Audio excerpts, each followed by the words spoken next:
एक वो सचिन था जो पाकिस्तान के खिलाफ बॉल को सीमा पार पहुंचा देता था, और अब एक नया सचिन आया है जो सीमा पार से एक बॉल के साथ साथ 4 विकेट भी ले आया।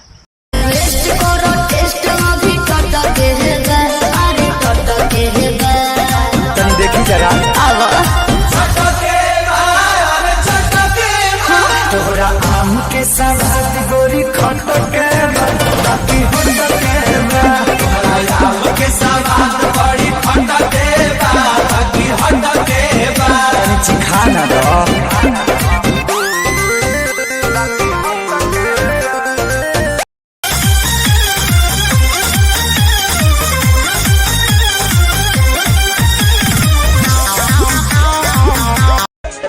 चैन से कहोनी सोबता केहू प्यार करके रोबता केहू चैन से कहोनी सोबता केहू प्यार कर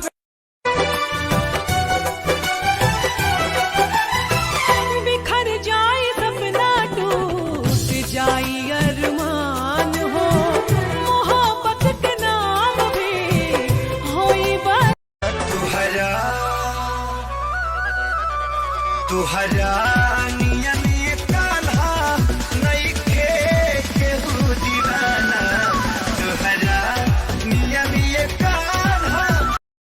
एक वो सचिन था जो पाकिस्तान के खिलाफ बॉल को सीमा पार पहुंचा देता था, और अब एक नया सचिन आया है जो सीमा पार से एक बॉल के साथ साथ 4 विकेट भी ले आया।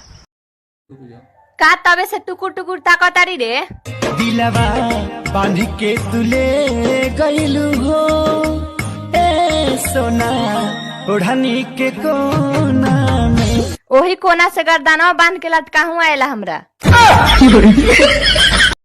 जाने दो मेरी इतनी भी तकदीर नहीं है, वो मिल जाए कहीं ऐसी भी तदबीर नहीं है। वो मेरी पूरी दुनिया है मगर उसके साथ यार मेरी एक भी तस्वीर नहीं है।